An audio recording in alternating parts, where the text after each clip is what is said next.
ఈ రాష్ట్రంలో దేవుళ్ళు ఉన్నారా దయ్యాలు ఉన్నారా అని మొదలుకొని పంచాయతీలు జరుగుతాయి. ఎవరింట్లో దేవుళ్ళు ఉన్నారు, ఎవరింట్లో దయ్యాలు ఉన్నాయి, దేవుడు దయ్యం ఎందుకు అయ్యిండు, ఎంపీ చేసినప్పుడు దేవుడు ఎందుకాయే, ఓడిపోయినాక అడ్డదారిలో తీసుకొచ్చి ఎమ్మెల్సీ చేస్తే దేవుడు ఎట్లాయే, దేవుని పక్కన దయ్యాలు ఉంటే 12 ఏళ్ళ నుంచి ఏం చేస్తున్నారు, రాష్ట్ర ప్రజలకు చెప్పాల్సినటువంటి అవసరం ఉంది.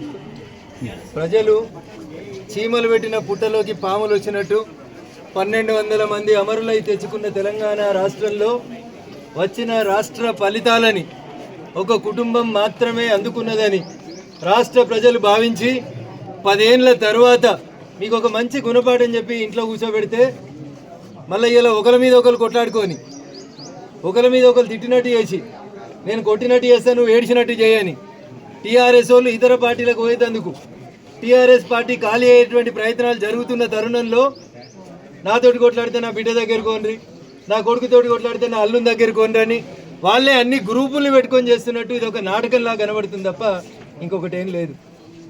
చెప్పాల్సిందే నిన్నెవరో మధ్యవర్తులు వచ్చిరని ఇలా పేపర్లో చూసినాం. తండ్రికి బిడ్డకు మధ్యలో మధ్యవర్తులు ఎందుకు? నేరుగా మాట్లాడుకోవడానికి ఫోన్ ఉంది, ఫామ్ హౌస్ ఉంది, బిడ్డ వస్తా అంటే నాయన రానిస్తాడు కూడా. ఇవన్నీ కూడా ఈ రాష్ట్రంలో ఉన్నటువంటి సమస్యల్ని పక్కదారి పట్టించి వ్యక్తిగతమైనటువంటి ఎజెండాతోటి వాళ్ళ కుటుంబంలో ఏదో జరుగుతుంది వాళ్ళే లీడర్లు కావాలనుకొని తండ్రి కొడుకు అల్లుడు వీళ్ళెవరికి నచ్చకపోతే మళ్ళీ కూతురు దగ్గరకు పోయేందుకు ఇంకో కొత్త కుంపటి పెట్టాలన్నట్టు కనబడుతుంది. నాకు అవగాహన ఉన్న కాడికి, నాకు అర్థమవుతున్న కాడికి చెల్లె కవిత ఆల్రెడీ మెంటల్గా ఫిక్స్ అయినట్టున్నది. టీఆర్ఎస్ పార్టీలోకి వెళ్ళి బయటికి పోదామని, సొంత ఎజెండా పెట్టుకుందామని, అక్క షర్మిలక్క చేసినట్టు పాదయాత్ర చేద్దామని, ఓ కొత్త పార్టీ పెట్టుకుందామని ఆమె డిసైడ్ అయినట్టు కనబడుతుంది. తేదీ ముహూర్తం కూడా నాకు అర్థమైన కాడికి బహుశా జూన్ 2వ తారీఖున కవితమ్మ కొత్త పార్టీ పెట్టవచ్చు. అంతకుమించి కొత్త కనబడేది ఏముంది? ఆడ కొట్లాట ఏముంది? తండ్రి కూతుర్లు అన్న చెల్లెళ్ళు పక్క రాష్ట్రంలో ఏమైందో చూసినాం, ఈ రాష్ట్రంలో కూడా గదే అవుతుంది. కొద్ది రోజులు పార్టీ పెడతారు, నడుస్తారు, పాదయాత్ర అయిపోతుంది. ఆ రాష్ట్రంలో అక్క చెప్పింది కదా పాదాల మీద నడిస్తే పాదయాత్ర అని, అట్లా ఈడ కూడా చెల్లె పాదయాత్ర చేస్తుంది, కొద్ది రోజులు కొత్త పార్టీ పెడుతుంది. సామాజిక తెలంగాణనో మహిళలకు అన్యాయం జరిగిందనో ఇప్పుడు చెల్లె కవిత మాట్లాడితే బాధ అనిపిస్తుంది. 5 ఏళ్ళు మీరు నిజామాబాద్ ఎంపీ ఉన్నప్పుడు మీ నాన్నగారి క్యాబినెట్లో ఒక్క మహిళా మంత్రి కూడా లేకపోతే, నానా మహిళల్ని మంత్రులుగా తీసుకోకపోతే నాకు ఈ ఎంపీ పదవి వద్దు నాయన అని ఎన్నడూ చెప్పలేదు చెల్లి చెప్పినట్టు నేను ఎక్కడ చూడలేదు. బీసీలకు అవమానం జరిగింది, సామాజిక తెలంగాణ లేదని ఈరోజు కవిత గారు మాట్లాడుతున్నారు.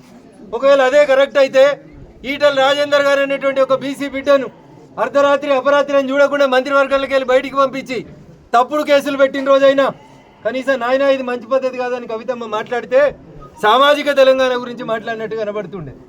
అధికారంలో ఉన్న 10 ఏళ్ళు పూలే విగ్రహం పెట్టడం చేతగాని టీఆర్ఎస్ బీఆర్ఎస్ నాయకులు నిజామాబాద్ ఎంపీ గారు ఇలా పూలే విగ్రహం కావాలని చెప్పి సంతకాల సేకరణ చేస్తుంది, అన్ని పార్టీని కలుస్తుంది.